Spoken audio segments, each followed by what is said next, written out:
Hello and welcome back. I can't believe January is over. We're already 1 month into 2025 and I'm like, oh my gosh, this is crazy. But I will say, I had a really great reading month. I read more than I thought I was going to, but I also don't want to put the pressure on myself to keep this pace throughout the year. For reference, I read 9 books this month. I think I read 4 of them on audio, like fully on audio, and then I had a few books where I did the audio and the book reading at the same time, which was a top-notch experience. It was actually the first time I've ever done that in all my years of reading, but I really enjoyed that. So first I'll go over the books that were connected to my reading challenge from my TBR jar, and then I'll jump into the other books that I either chose to read or were part of like my in real life book club. It's just funny looking back at my stats from last year, because last year in January that was definitely the most books that I read, but I also read like 12 books in a month where reading was literally the only thing that I was doing, it felt like. So I'm kind of happy this year that I still did a good job, but it wasn't as much pressure put on myself. And like, I don't know, hold on, let me grab my journal because I actually kind of love this. So I've started to do monthly spreads for every month this year, and I'm super proud to say that with this year, I started to track my physical reading a bit more, because that was one of my goals. Like obviously with all like the backlist books that I have and everything, there were quite a few days where I at least read like 25 pages like physically, because I would like wake up in the morning and do it. There were hardly any days where it was completely 0, and that's good enough for me. Hopefully in February it's a bit more, but this is a good start and I'm happy with that. I'll have to do like a flip through of this journal at some point, but I have my February spread ready to go, so it'll be a good way to jump in. Also on Instagram, I don't know if people saw, I recreated my bookshelf in the physical TBR form, but on here, that way I have more satisfaction when I get to color them in as I do it. So yeah, I'll have to do a flip through because I've really gotten into bullet journaling in the last few years. I've always loved journaling, but like this year I really went for it. Anyways, let's talk about books. So the challenge that I had in January was to start and finish a brand new series throughout the course of the month, and I am so happy to say that I did it! I did it! I read and completed The Themis Files by Sylvain Neuvel, and it was the exact series that I said I was going to. So that consists of the first book, Sleeping Giants, the second book, Waking Gods, and the third book, Only Human. And this entire series is a sci-fi series that's told in like these different files and notes over the course of like a couple decades about these giant like robot alien creatures that just randomly show up on Earth, and what like the implications are for humanity and like discovery and first contact, and really what it means to be human is what the whole series is about. So obviously my favorite of them was Waking Gods, the second book. This was my favorite book that I read all month. Literally, I was gagged the entire time while reading this. It was so action-packed, and it just built off of the first book really well. This first book, though, I had a hate-love relationship with. It was one of those books where it felt very slow to get into. It did a lot of like laying the groundwork and building foundation for like the world and the characters, but oftentimes I felt like, okay, where are we going with this? I feel like we get a taste of things, but we don't really get like a ton of information until the last third of this book, where I was like, oh my gosh, oh my gosh, oh my gosh. There was a lot of oh my gosh moments, which that's the one thing that I loved most about this series, is it subverted all my expectations that I really had about it. I gave the first book like 3 stars, and I was really hesitant to even move forward with the series, because I'm like, the whole point of me reading these backlist books is so like I can parse out which ones I like, which ones I don't like, and moving forward from there. But I'm so happy to say that I continued with the series, because Waking Gods was so good. I enjoyed this so much, and you not only get like more of like the characters and you become more attached to them, but there's also a lot going on in the world that's kind of like crazy to think about. And like reading a series like this talking about like crazy times really fits with what's going on right now in the world, but it did so in a way where there was a lot of care and a lot of focus on humanity and like coming together and understanding differences. And I just really enjoyed this series, and I'm so glad that I finally read it. I'm gonna keep all of the books because I just think it's such a flex that I thrifted all of these too for like under $2 for each of them, and now I get to talk about this series when it's on my shelf because like I actually read them. So yeah, this was a success. I'm glad that I got through these 3 books. Next book was not much of a success, and I'm not going through how I read these in order by any means. It's just how I feel like talking about them. This book I ended up DNFing, and that was Hawks Harbor by S.E. Hinton. I know this was kind of like a long shot because it's young adult, and I haven't read an S.E. Hinton book in years. This book is like over 25 years old at this point now. I don't know if it's 25. It might be 20 years. Don't quote me on that. I got about 40 pages into it, and I just wasn't super connecting with the story. It's one of those where I might just keep it for a little bit in case I feel drawn back to it, but it's definitely not something that it felt like a chore to read rather than fun. I don't think the writing was bad. It's just not what I needed right now, so I'm allowing myself to DNF books more this year and to go after the things that I want to read.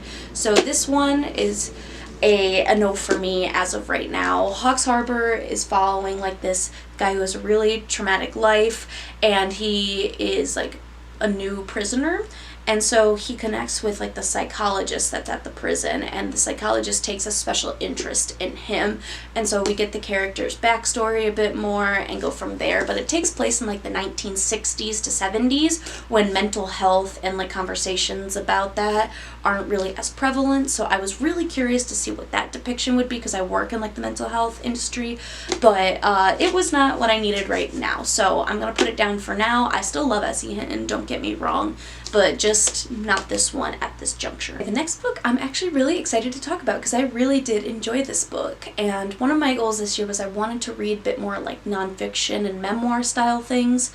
So this book was actually one that I pulled from the jar, and I did read it as well. And that was What My Bones Know by Stephanie Fu. It is a little hilarious because I read this while I was on vacation, and I tend to do that where I read like really heavy topics and like dark books while I'm on vacation while everyone around me is reading like romance or thriller books. I really enjoyed this book. Stephanie Fu's writing style is something that I just ate up because she has the perfect mix of like dark humor, self-awareness, and heart put into everything that she brings to the page. This story is her life story of dealing with complex PTSD, familial trauma, generational trauma, and kind of surviving as like this high-achieving perfectionist who just wants a semblance of like love and understanding and compassion in her life. And I just felt for her so much. I can't even begin to imagine what she felt like in half of these situations, and the way that she, had to speak about it with such grace, being far removed from it now, is something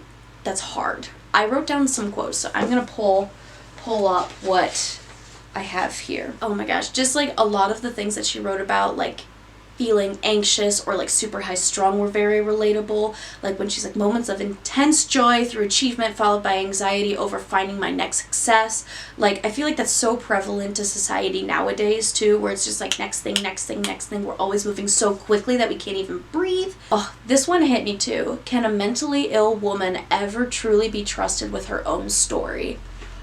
Oh my gosh, I know, it's crazy. One of the most important themes from this book though was like she had to talk about grieving the loss of like a childhood she never had or a parental relationship that she didn't really have. And it's just a really good conversation that like grief is not like a linear progression. Grief is cyclical, and you backslide, and it's okay to backslide. And these things are normal parts of being human. It's not something that you can get over quickly. And she just touches on that so delicately, and I love that. Okay, so this is one of the examples of her being really, really funny. So she said, this logic seems to have a Panda Express kind of simplicity to it. The hollow smell of an exoticized half-truth. She's just really funny. Has like conversations about like her own self being an unreliable narrator, and if she actually remembers the trauma or if it's her own like emphasis and thing that she's putting on it, and how like people will be like, I don't remember that, or I don't remember it the same way you do. She just touches this with such grace. Sorry, I'm going on about this, but I love it. She goes, I am the trauma you bury away. I am the lie you hold with your tongue, or I am the lie that you hold under your tongue. The thing you bury, banish, erase. The thing that you can almost always pretend is forgotten as long as you don't touch it. just, she's so good at writing. This is the last one I'll read, I promise you, but like these are just snippets. You need to read the whole book because she has so many wonderful gems, and I could only write down a handful of them. If I was to remove the wiring that's been writing over generations, it'd be like restoring the factory settings on a computer. And what would be my default settings? Who would I be? That hit me too, because it's like we are definitely products of like our environment, and not only like what we're coded in with like our genetics and things, and how like traumas can be passed down through there, but also like how we're raised and how our environment influences us. She just does a really great job of talking about that nurture versus nature, and this is so hard to read.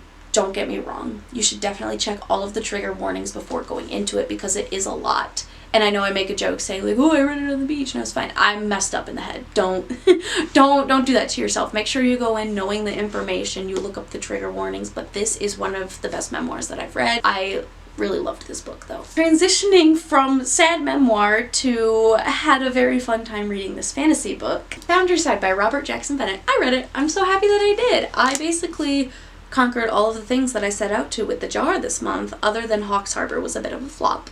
But that's okay.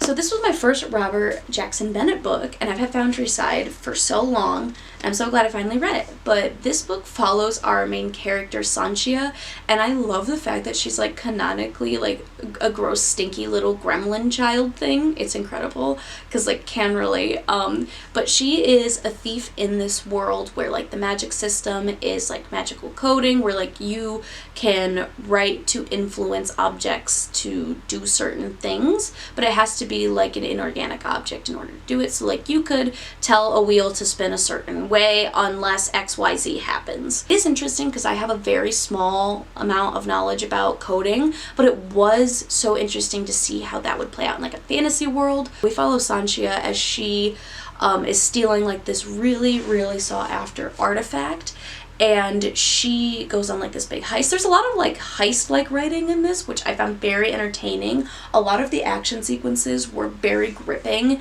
and the character motivations and backstories were also super interesting. But we're following her as she takes on this job, and then when she recovers the artifact, there's a lot more that's coming into play.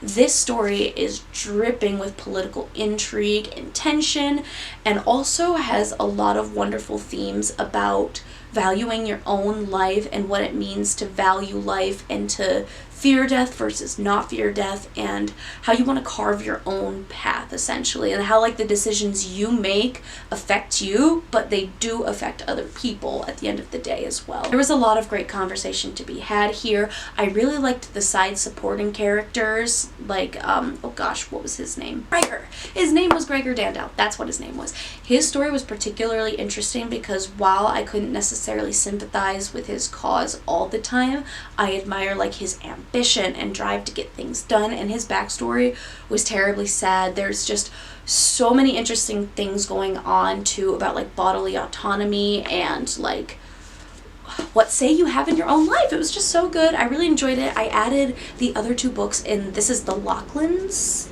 No, Lachlan's is the last book. This is the Founders trilogy. So there's Foundry Side, and then Shorelands and Lachlan's are the other two, I think, in the series. I added those to my my TBR as well because I did really enjoy this, and this makes me really want to read other works from Robert Jackson Bennett. Like The Tainted Cup came out last year, which was also super popular. So now I'm kind of a fan because I really did enjoy this world, the magic, and how he wrote female characters was pretty good too. So I just was really surprised by how much I enjoyed this. I have one more book to talk about before we get into the books that I read for book club, and this was my my one nonfiction book that I listened to so that I could complete reading all of Amanda Montell's books. I listened to Wordslit on audio, and this book is like a linguist's wet dream. It was great. It was not my favorite out of like her three, but I still liked it better than The Age of Magical Overthinking. Cultish will still be my favorite from Amanda Montell. She's great. I think she also has a podcast too, but Amanda Montell is this really well-spoken social scientist, social psychologist who has a background in language and linguistics. I wrote this book kind of talking about how certain words have like female connotations, how they came about, how we use these words, how like sometimes they're taken in positive spins, how sometimes our society makes them more negative.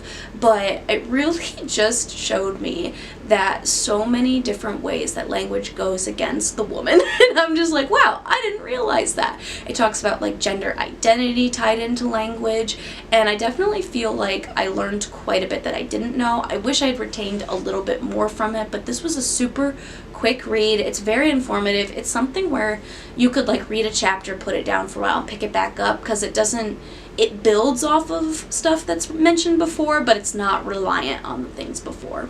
But I enjoyed this. Any of Amanda Montell's books are really good for like a quick nonfiction informative read. I enjoyed this. Now we'll get into the 3 books that I read for my real life book clubs, and we'll start with what I read for the Sapphic Book Club, which was like my most shocking read of this month.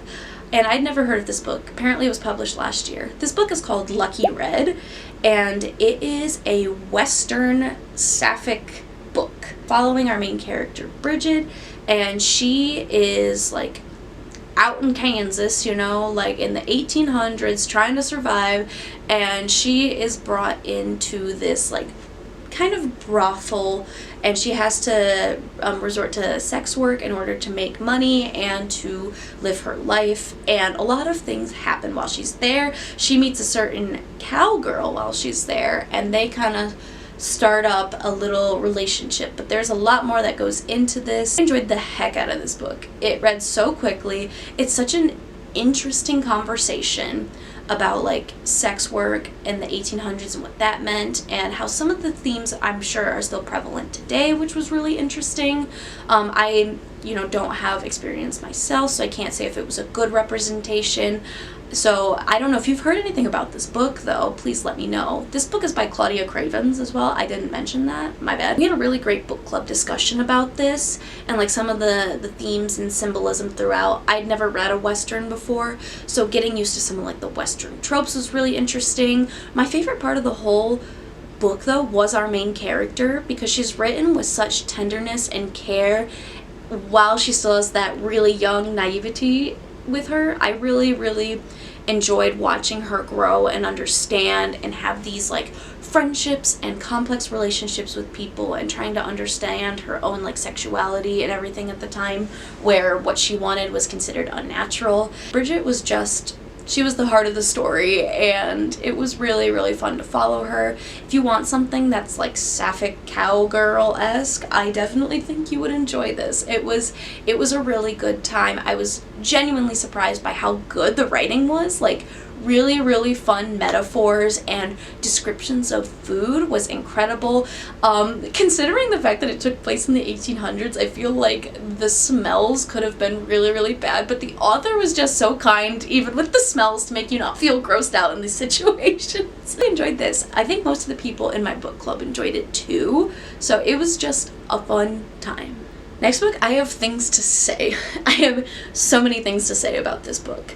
So I read this book for my like college girls book club, which is like women and fantasy and occasionally romance. But this book is a super popular romantasy book right now called Heartless Hunter. And I had so much fun reading this book. So like, it's by no means a bad book. I had so much fun reading this. It was very fast paced. I enjoyed the characters for the most part, but this book is not art. It's one of those things where it's a story that's been done before, but it was done well. Like, I thought it was fine. I have like some qualms with the book in general, which mainly stems from Rune as a main character. I felt like she was a piece of white bread in a bakery that nobody wants. It was kind of like that vibe. She was emotionally immature all the time about everything. I'm just going to tell you what it's about before I dive in, because I do have thoughts. And I gave this book 4 stars. I still enjoyed the heck out of it. I'm prefacing.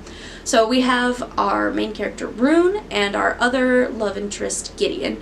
Rune is a witch in a world where witches are not welcome and they're like hunted and killed.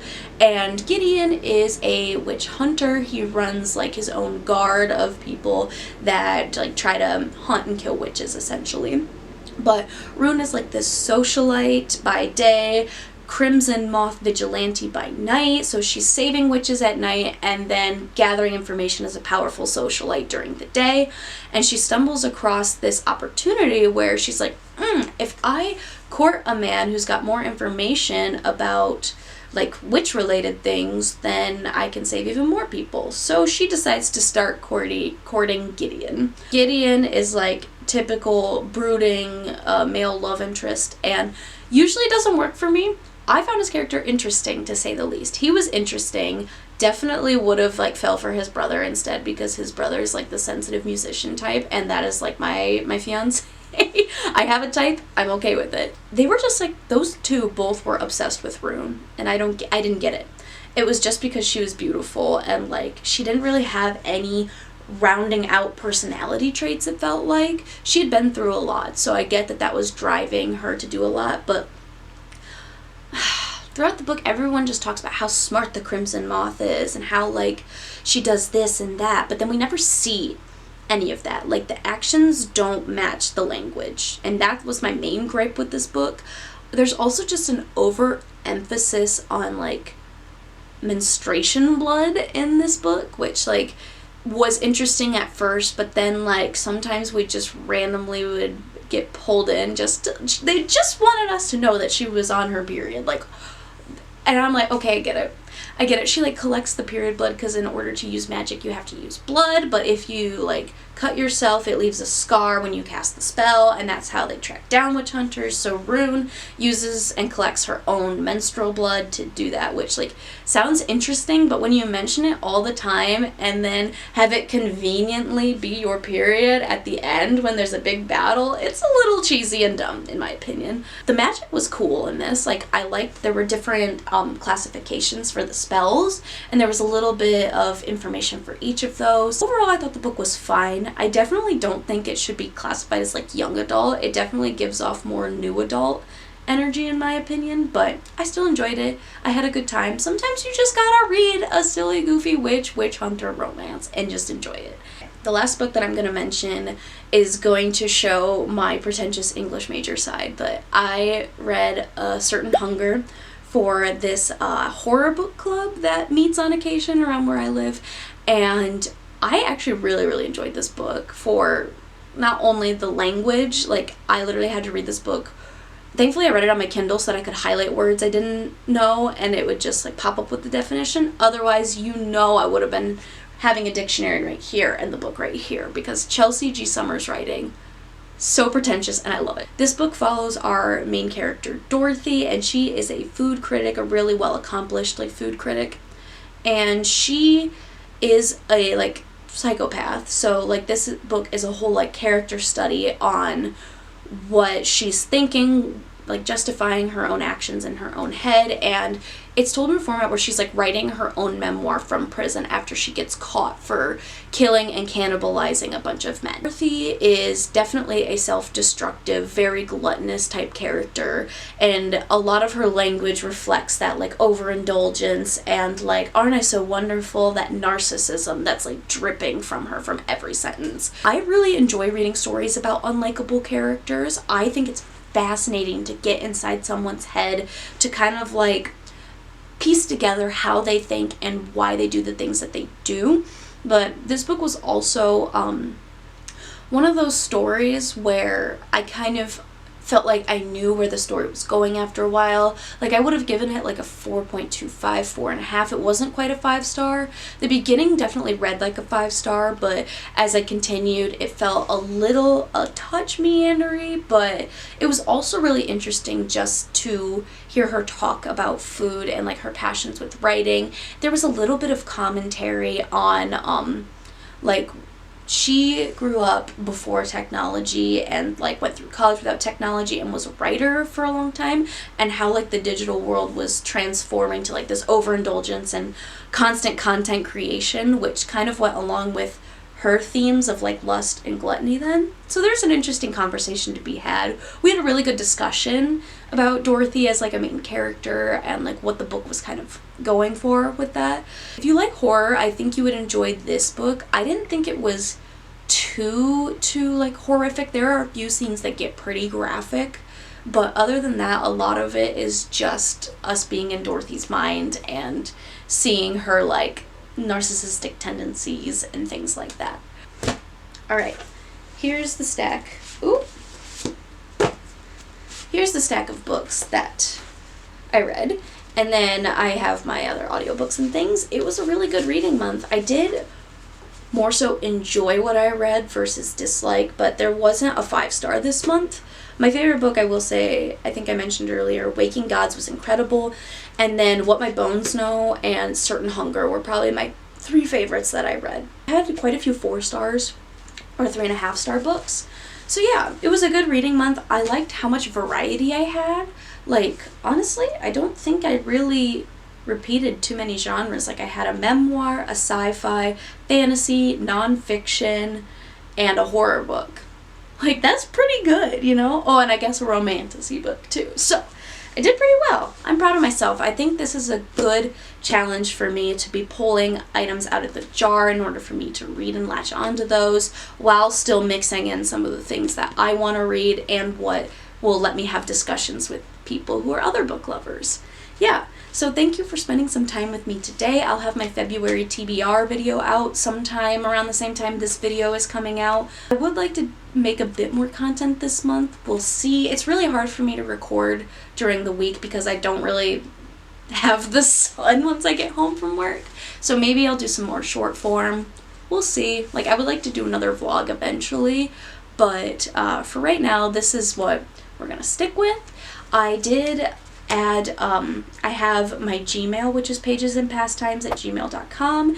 If you want to message me about any of the books that I read, feel free to leave a comment, subscribe if you're feeling it, email me there, direct message me on Instagram, which is also Pages and Pastimes, and my Goodreads, if you want to keep up with that, is also Pages and Pastimes. I'm so glad no one took that, because it's kind of perfect for me. I also have a Webtoons comic. I don't know if you guys read much Webtoons. I've been spending a little bit too much time on Webtoons lately, but it's called Tales of Grandeur that I write with one of my best friends from college. If you're interested in reading that, we're hopefully going to be releasing chapter 4 soon. It's a little bit slow going just because we both have full-time jobs and we need to get the creative spark going for 2025 again. We being mostly me. So if you're interested in any of that, feel free to chat. I love chatting about books or other cozy hobbies that really just bring me so much happiness. But I will see you in the next video. Bye!